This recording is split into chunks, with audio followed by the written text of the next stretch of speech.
It was late afternoon in a quiet cafe, the kind of place where conversations drifted lazily between the clinking of cups and the hum of soft jazz. Two men sat by the window, their voices carrying just enough for someone nearby to overhear. One of them, Daniel, leaned back with a sigh. His hair was slightly disheveled, his shirt untucked, and his eyes carried the weight of someone who had been juggling too many bills and too many worries. Across from him sat Marcus, calm and composed, the kind of man who always seemed to know where every dollar went. "You know, Marcus," Daniel muttered, stirring his coffee absent-mindedly, "I don't get it. I work hard, I make decent money, but by the end of the month, I'm always broke. It's like my paycheck disappears into thin air." Marcus chuckled softly, not in mockery but in recognition. "It doesn't disappear, Daniel. It just walks away without you noticing. That's the thing. Money has a way of slipping through the cracks if you don't give it a job." Daniel raised an eyebrow. "Give it a job? What do you mean?" "Think of money like a team of workers," Marcus explained, leaning forward. "If you don't assign them tasks, they'll wander around aimlessly. Some will waste time, some will get lost, and before you know it, the work isn't done. A monthly budget is like a manager. It tells every dollar where to go, what to do, and why it matters." Daniel frowned. "I've heard people talk about budgets, but it always sounds restrictive, like I'll have to cut out everything fun." Marcus shook his head. "That's the biggest misconception. A budget isn't about restriction. It's about freedom. It's about knowing you can enjoy dinner out without guilt because you planned for it. It's about saving for that trip you've been dreaming of instead of wondering if you'll ever afford it. A budget is the difference between drifting and steering." Daniel leaned back, considering. "So you're saying it's not about saying no. It's about saying yes with confidence?" "Exactly," Marcus said with a smile. "Without a budget, you're reacting to money. With a budget, you're directing it. And trust me, the peace of mind that comes with that is priceless." The cafe light shifted as the sun dipped lower, casting warm golden hues across their table. Daniel's expression softened, curiosity replacing frustration. "But why is it so important?" he asked quietly. Marcus folded his hands. "Because life is unpredictable. Emergencies happen. Opportunities come and go. Without a budget, you're always scrambling, always stressed. With one, you're prepared. You build a safety net, you create room for joy, and you stop living paycheck to paycheck. It's not just about numbers. It's about control, confidence, and peace." Daniel nodded slowly, his coffee forgotten. "I guess I've been living without a map." Marcus smiled knowingly. "And I'm here to help you draw one." The conversation lingered, casual yet profound, as the cafe filled with the quiet rhythm of evening. For Daniel, it was the first time budgeting sounded less like a chore and more like a lifeline. The cafe had grown quieter as evening settled in. Daniel leaned forward, his curiosity now sharper than his earlier frustration. "All right, Marcus," he said, tapping the table lightly. "You've convinced me that a budget matters, but how do I actually make one? I mean, where do I even start?" Marcus smiled, the kind of smile that carried patience. "It's simpler than you think.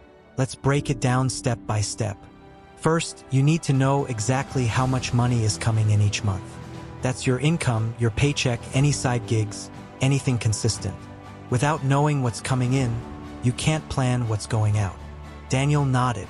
"Okay, income, that part's easy. But the spending, that's where I lose track." "That's step 2, Marcus explained. "Track your expenses. For 1 month, write down everything: rent, groceries, coffee, streaming subscriptions, even that late-night pizza. Don't judge yourself, just record it. Think of it like shining a flashlight into a dark room. You can't fix what you can't see." Daniel chuckled. "So basically, I need to admit how much I spend on pizza." "Exactly," Marcus grinned. "Once you've tracked it, step 3 is to categorize. Break your spending into groups. Essentials like rent and food, non-essentials like entertainment, and savings or debt payments. This helps you see where your money is really going." Daniel leaned back, imagining the categories. "So I'll probably see that most of my money goes to rent and pizza." Marcus laughed. Maybe.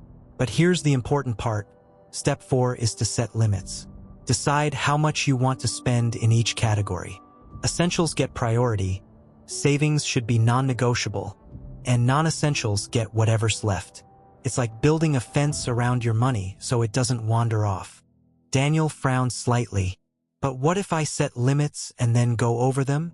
That's step 5, Marcus said gently. Review and adjust. A budget isn't carved in stone, it's a living plan. If you overspend 1 month, learn from it. If you underspend, celebrate and maybe save more. The point isn't perfection, it's awareness and control. Daniel's eyes lit up. So it's not about being strict, it's about being intentional. Exactly, Marcus replied. And here's a trick. Automate what you can. Set up automatic transfers to savings, automatic bill payments. That way, you remove temptation and make consistency easier. Daniel nodded slowly, the gears turning in his mind. So the steps are: know my income, track expenses, categorize, set limits, and review. That doesn't sound impossible. Marcus leaned back, satisfied.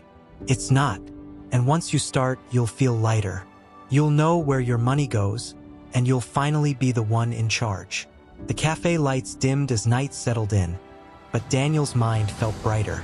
For the first time, he saw a path forward, not a maze of bills, but a map he could follow. The cafe had grown darker, the glow of streetlights spilling through the window. Daniel leaned forward, his brow furrowed. You know, Marcus, I've tried budgeting before.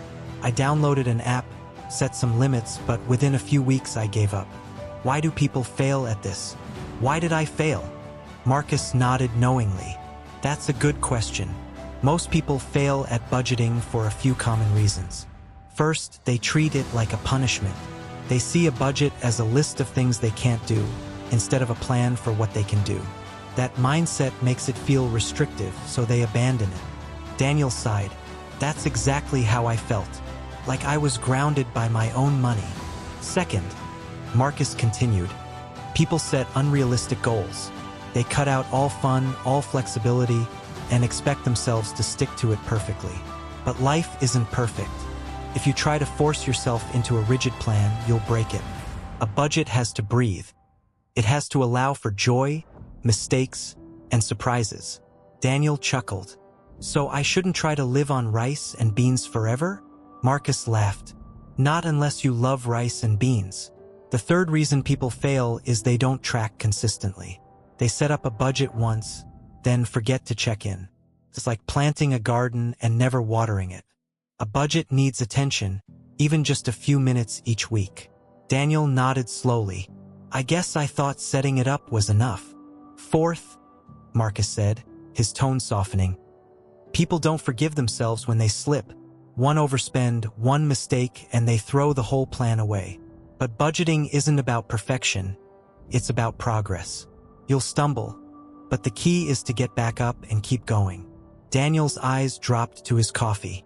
I've definitely done that. One bad week and I gave up. Marcus leaned forward. And finally, people fail because they don't connect their budget to their goals. If it's just numbers on a page, it feels meaningless. But if you tie it to something you care about, like saving for a trip, paying off debt, or building security, it becomes motivating. A budget without purpose is just math.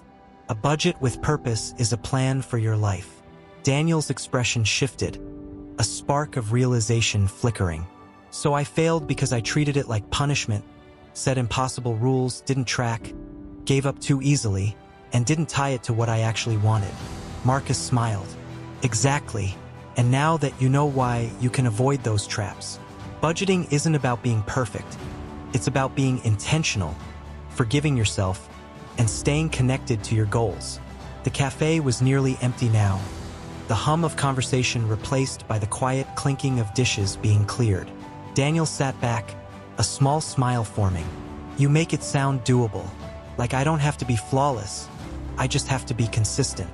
Marcus raised his cup in a quiet toast. Consistency beats perfection every time. The cafe had grown hushed, the night pressing gently against the windows. Daniel leaned forward, his voice quieter now, almost thoughtful. All right, Marcus, I get why people fail. But even if I start strong, how do I actually stay consistent? That's where I always lose steam. Marcus nodded, his tone steady. Consistency is the heart of budgeting. It's not about one good month, it's about building habits that last. Let me share a few strategies. Daniel raised his eyebrows, intrigued. First, Marcus began, make it simple. Don't overcomplicate your budget with dozens of categories. Keep it clear: essentials, fun, savings. The simpler it is, the easier it is to stick with. Daniel chuckled. So I don't need a category for late-night snacks? Marcus grinned. Not unless you want one. Second, automate as much as possible. If your savings transfer happens automatically, you don't have to rely on willpower. Automation turns consistency into routine. Daniel nodded.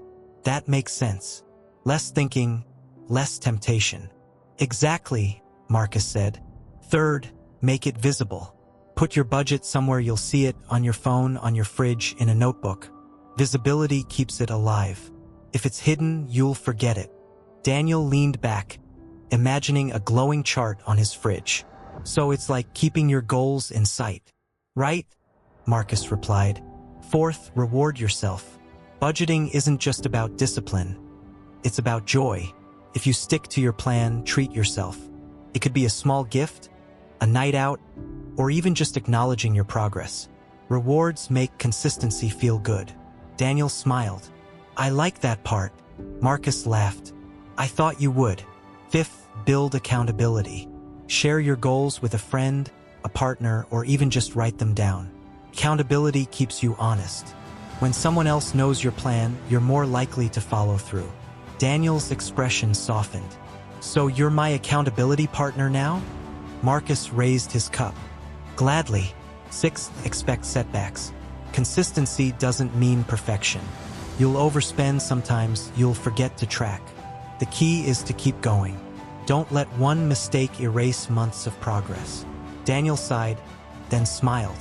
That's where I usually quit. But I guess I need to see mistakes as part of the process. Exactly, Marcus said warmly. And finally, tie your consistency to your dreams. Every time you stick to your budget, remind yourself what you're working toward. A trip, freedom from debt, peace of mind. Consistency feels easier when it's connected to something bigger. Daniel sat back, his shoulders lighter. So the secret is simplicity, automation, visibility, rewards, accountability, forgiveness, and purpose. Marcus nodded. That's it. Consistency isn't about being perfect. It's about building habits that carry you forward. The cafe was nearly empty now, but Daniel felt full of hope, full of clarity. For the first time, he believed he could not only start a budget but stay with it. The cafe was nearly empty now, the hum of conversation replaced by the soft clatter of dishes being stacked away. Daniel leaned back, his coffee long gone, but his mind buzzing with new clarity. Marcus, he said, voice steady, I think I finally get it, but tell me, once I've mastered the basics, what's next? Are there advanced strategies I should know? Marcus smiled, his eyes reflecting the glow of the streetlights outside. Absolutely. Once you've built consistency, you can take your budget to the next level. Think of it like leveling up in a game. The basics keep you afloat, but advanced strategies help you thrive. Daniel leaned forward, eager. All right, hit me.